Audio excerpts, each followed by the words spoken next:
Good morning, good morning. It's What's Cooking, and I have Philip Fredrickson in the kitchen with me because hopefully we're going to have a little special appearance by somebody, hopefully from Spain.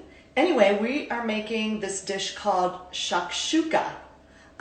It's a brunchy breakfast type of dish. It's more Middle Eastern, but you can add more of a Spanish flair to it, or you could also make it more Italian, depending on what seasonings and different things you decide to put in.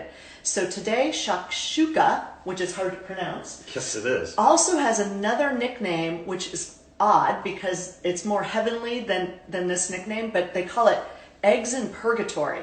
So not sure why, but once we have this, it's going to be really, really delicious. So we haven't made it yet. That's why it's in purgatory. Right? We'll know which direction it goes after you're done. Exactly, exactly. Good morning, Jen. Good morning, Gwen. We're making shakshuka. We've got Akram Addy's awesome time of essence olive oil that we've already put in the pan. And hi, Shan. We're going to be seeing each other very virtually and safely later. Mask, gloves, the whole 9 yards. But anyway, I'm hoping shortly that our friends are going to join us from Spain. I haven't seen him stop by to say hi yet, but maybe their clock is a little off over there. I don't know. Or they still are out getting to walk for the first time for a long time, they right? Actually, they're back freedom. on their walk. Yeah. So we have Anaheim peppers and not habanero, but jalapeno peppers that we are going to finely dice and chop. We've already put the olive oil in the pot with some onions, and now we've got our awesome knife that I learned how to rock back and forth. And I'm going to chop these peppers up. And then add this to the onions, garlic, olive oil in the pan and let them really simmer down for a little bit. And I'm really here just to say hello, and then I have to skedaddle because I'm going to go show some investment properties to a client here shortly. You are. I was hoping they'd jump on before I left, but I don't think that's going to happen. Huh. Well, okay. So you're going to add to your saute pan the peppers, finely diced. See, we got them. I'm learning how to use my knife skills better. Okay. Very impressive. Still don't see him popping in. Okay. Okay, I'm going to buzz out then. All right. Okay. See ya. All right. Thanks for joining me for a second. You bet. All right, so to that, we're going to add 2 cans of crushed tomato. I'm just going to get this sauteing a little bit higher. Okay. And what you want to do is cook everything down so it's nice and thick and kind of rich. I'm going to add a little bit of tomato paste to that as well. Kind of get that nice and broken down in the pan. How's everybody doing out there in, COVID-19 land where we're still sequestered and not able to really get out and about? Physical distancing, right? Some crushed red pepper. Even though we've already got a jalapeno in there and an Anaheim pepper in there, we're going to do also some crushed red pepper, and then smoked paprika is going in.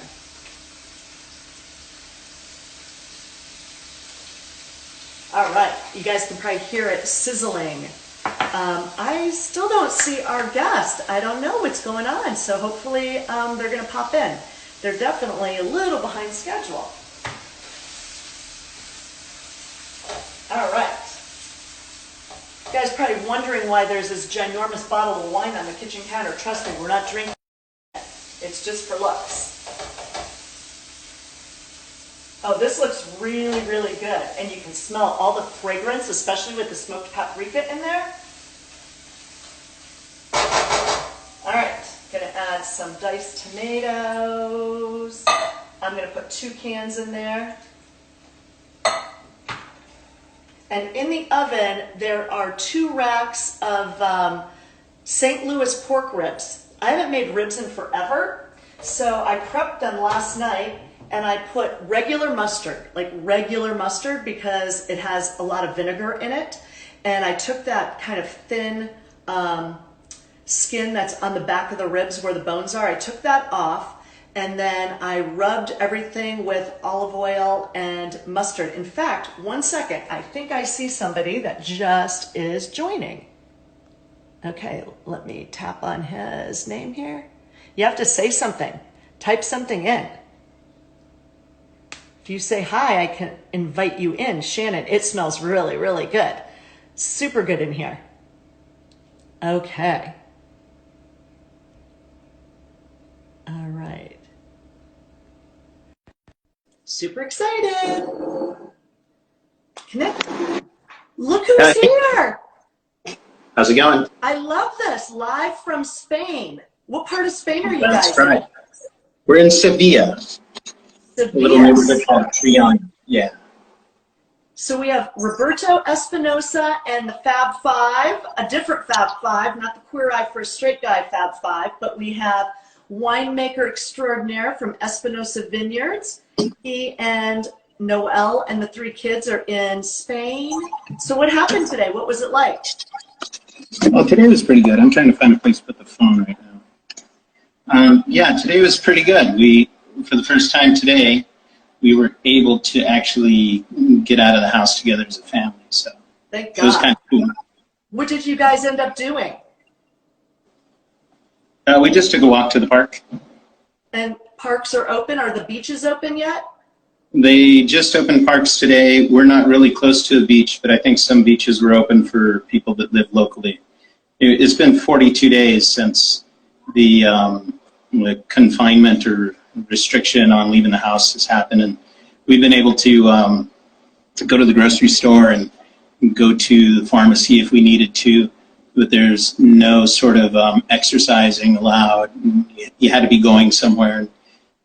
Really, I mean, the Spanish here have done a pretty good job of staying in, and it's always surprising when you see somebody on the street. But today there were tons of people walking around, lots of kids with their parents, some wearing masks, some not wearing masks. I mean, it's kind of, you know, you're pretty far from one another, tons of distancing, as it say. Okay. All right. So did the kids have a good time? I mean, just to be able to walk further than the backyard, right? You know, it's kind of funny because as much as it seems a relief, they've been telling us they don't mind it, you know. They don't mind being indoors. We've been doing lots of puzzles in the evenings. They watch lots of TV. And, you know, I mean, there hasn't been the exercise aspect. But I guess as a kid, I was pretty lazy, too. I mean, you don't want to go and run around. You want to play and have fun. But you don't want your parents to tell you, hey, go outside and take a walk. You know, that's no fun. But it was kind of cool. It was kind of cool to get out to the park, and the kids, you know, they had some cameras. They were able to take some photos. They saw some new baby ducks at the pond. Who's that? Is that Catalina? That's Kat, yeah. Hey, Kat. They're usually camera shy, so I didn't take it into Does it smell? Hey, does it smell good in the kitchen over there? What? Does it smell delicious over there? Doesn't smell. We're making the They're same eating food it. today. What's that? I said, it's kind of cool. You're in Spain and we're in San Diego, yet we're cooking together. So you're making shakshuka. What did you do to yours? Tell us a little bit about how you... So, yeah, I looked at the recipe that you sent, and I think like any classic red sauce, you know, tons of good produce. I noticed that the recipe called for canned tomatoes. We bought about 8 nice ripe tomatoes, and we went ahead and halved those and put them over a cheese grater to get all the skins away. Set those aside. But really, for me, it's a lot like sofrito, which is a base for paella. It's the tomato sauce base. We love your paella. If you're going to make a red sauce, if you're going to make a red sauce or anything like that, it's pretty much what it was. The unique part of this recipe, I think, is adding the eggs near the end. And what I did was all of my prep I put up on Espinosa 5 in Spain, which is our kind of handle on Instagram just for the family. And if anybody wants to go and check us out there, that's fine. We're usually at Espinosa Vineyards, which is for the winery. It's a little more commercial. It's the one I'm on today. But definitely, if you go and check it out, it's the way I always make sofrito. It's vegetables in olive oil, simmered for a very long time. I had to get that done ahead of time today, so I won't be doing any cooking, I guess, with you right now, but the recipe was awesome. The big difference is I did go ahead and make arroz. I made a rice. It's not true paella because we're not cooking it outside on a fire in a big pan, but what I did was use that to make the rice, which I show you how to do on Espinosa 5 in Spain.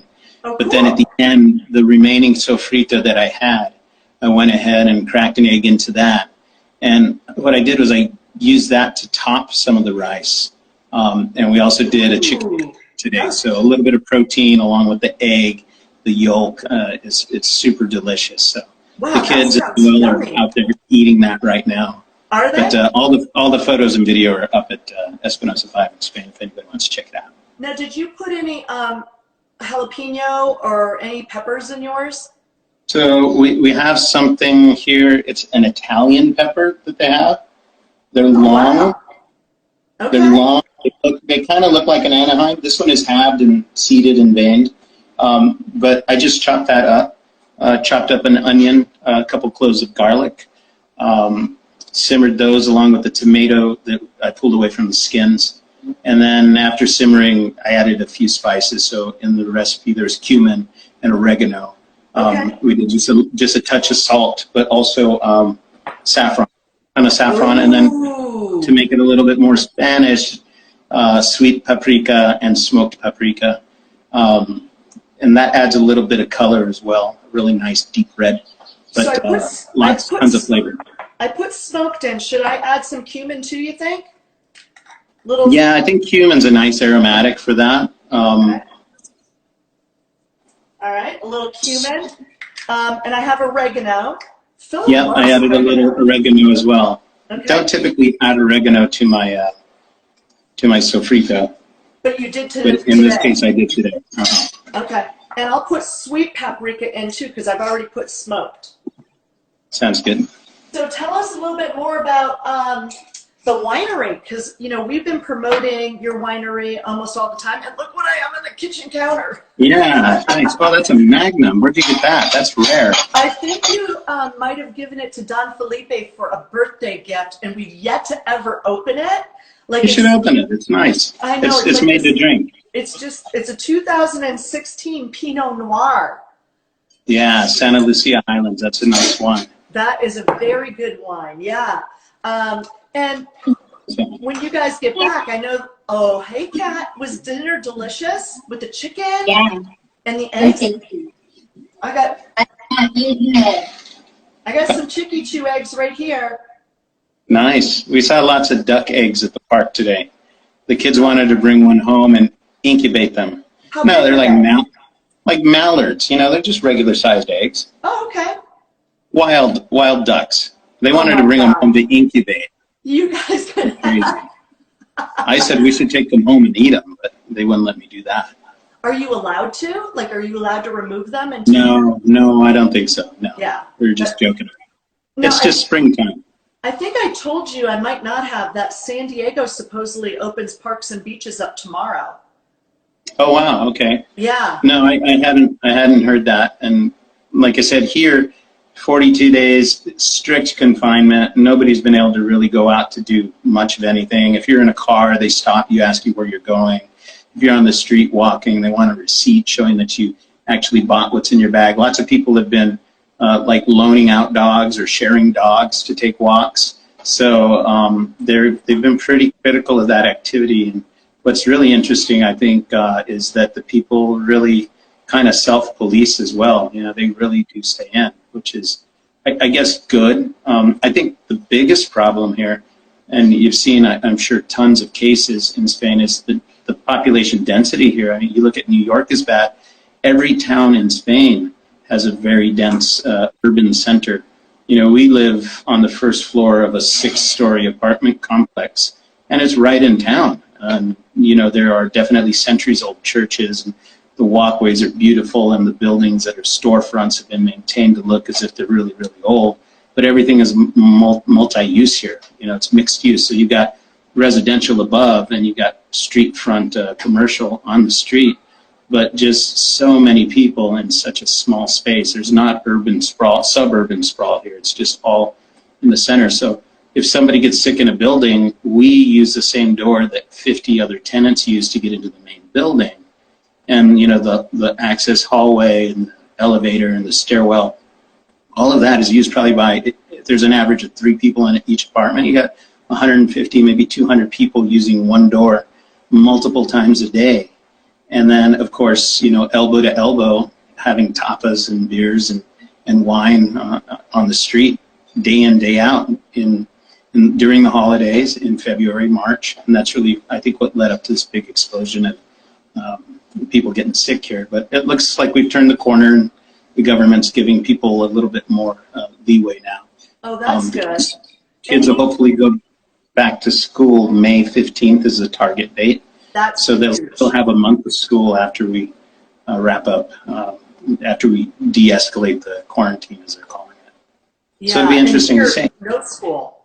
No schools opening, yeah. From what we understand. Yeah. You know, Judy and Jean, who miss you so much, Judy has been, from almost before the state of California shut down, Judy, because she teaches in a Catholic school system, they had their curriculum, every single thing locked and loaded and ready to go, where a lot of the San Diego Unified schools did not have that happening.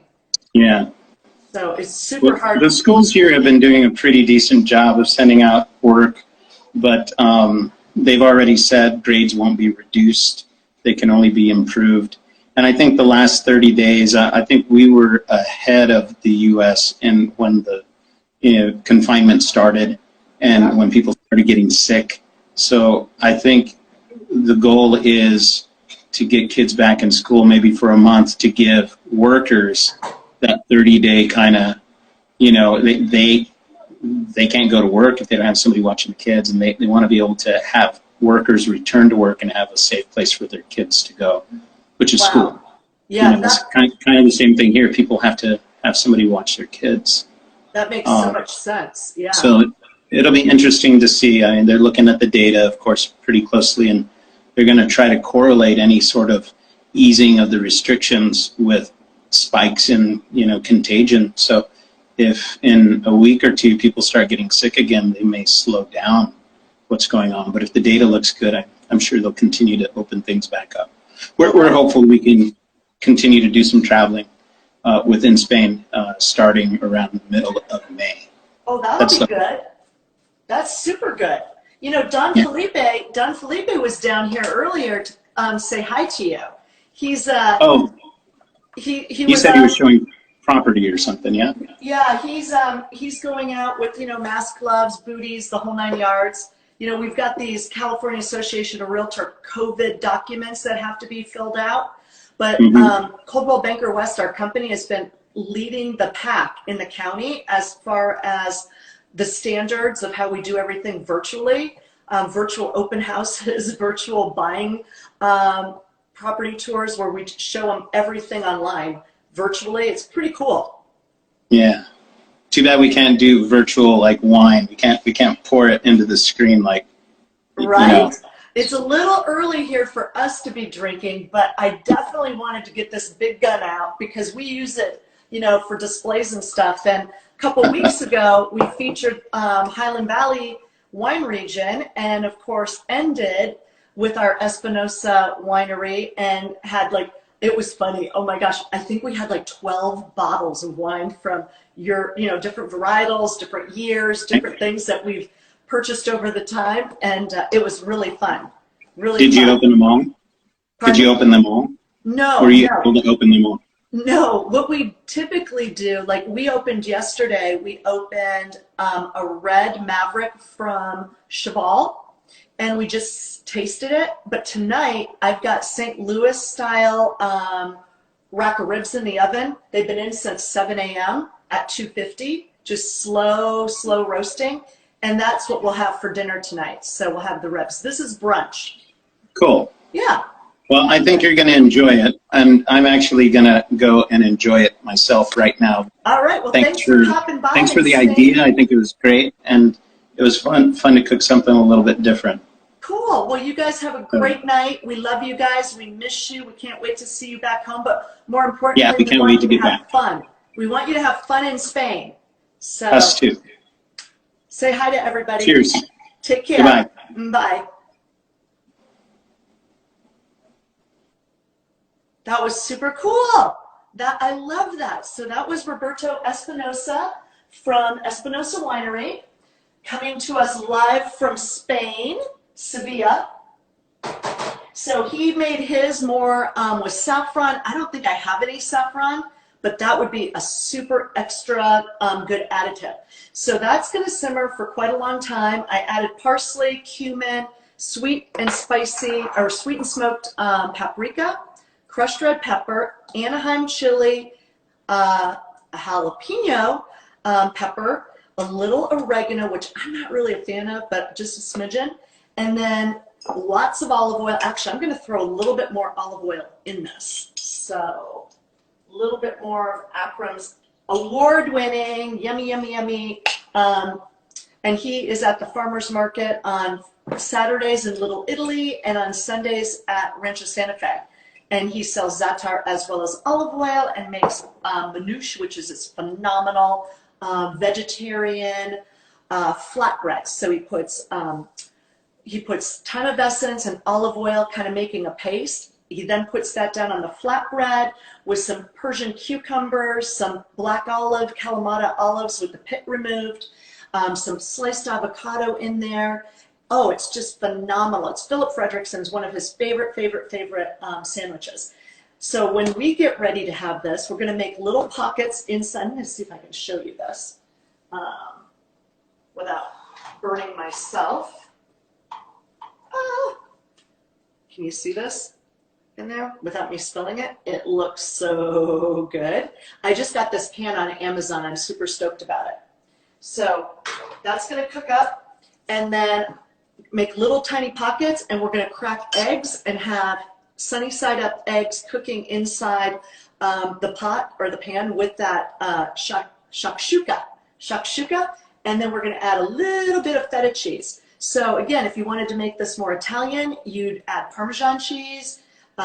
You'd probably use less jalapeno pepper to do that. And as Roberto is doing in Spain, he's adding saffron threads to make it much more, almost as if you were making a paella, and the sofrito, I think is how you say it.